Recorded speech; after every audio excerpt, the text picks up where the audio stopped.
There are many wonderful things that happen at STEAMfest. One of them is Tim King. I understand that his works are some of the most interesting to children who visit STEAMfest. Tim, what you're holding is something traditional in sculpture. It is. So actually this is a sculpture that I worked on with children about 15 years ago here in Longmont, a large scale version in bronze, but we've used more of the current tools now so that I can work with smaller versions and let children actually get their hands onto this more recently. So traditionally that would be lost wax, and you pour the wax into a mold. Right. Tell us about that process. So originally when we sculpted the larger ones in clay, then we made a mold. Like you said, we poured wax into that and cleaned up the wax, much like this little sculpture here. And then they go up to a foundry and they get cast in bronze.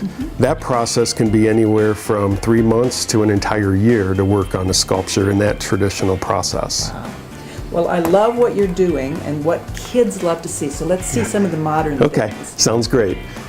So basically, tell us about this. Oh, one. yeah. I can't walk past. Oh, right. Can't walk past Peyton. So this sculpture, again, I started in clay a couple years ago and cast that in a mold using plaster and resin. This was covered in chocolate and it went to a festival in Denver. Afterwards, I melted the chocolate off, and then we have this copy so that we can keep in our own possession. Gosh, I wish he was still chocolate. Sounds good. Now, this machine is running. Tell us what's happening here. This is a large-scale 3D printer, and it's actually manufacturing a small version of Leanna, this little reading girl. And I have fed into it the digital design that I edited in the computer, and I can walk away and it will create additional copies of that for me instead of me having to go through that long process myself. So is this actually plastic that's coming out of here? Right, so on the side there's a roll of plastic that it looks like weed whacker wire.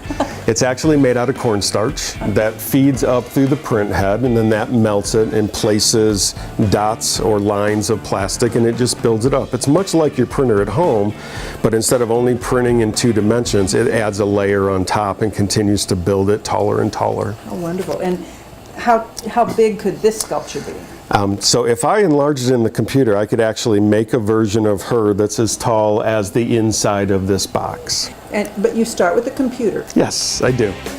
So this is an example of a drawing pad, and what I can do with this, again, is either start with a big ball of digital clay or a file that maybe I have scanned from another product like Leanna, and I can go in here and actually just draw on this and sketch as if it is clay. And what's really nice about this is I can continue to change it, and even better yet, I have an undo button, which is something I never had with traditional clay.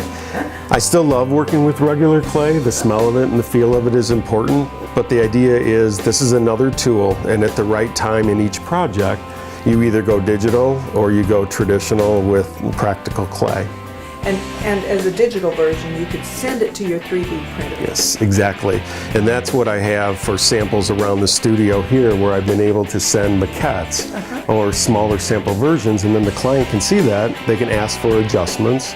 I can adjust it in here. I can print it again. I can show them before we still go to the foundry and eventually cast it in bronze. How wonderful. What will children see and have access to at STEAMfest? So they will have access to a smaller version of a drawing tab or tablet, and they'll draw on that. They'll be looking at a laptop, much like this, but the screen will be next to them.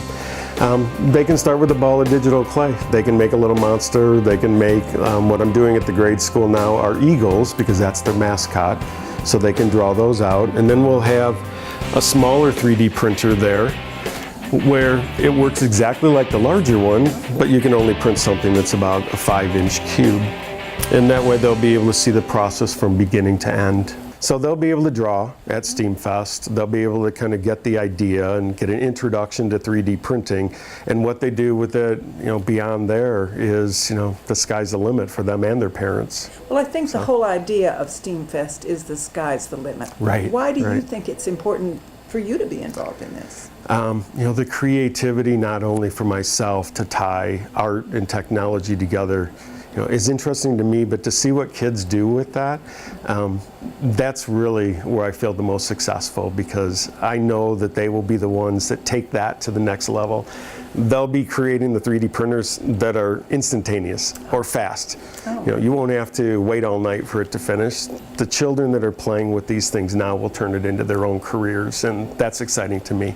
That's exciting So, to me yeah. too. Thank you Thank so you. much, Tim. Thank you.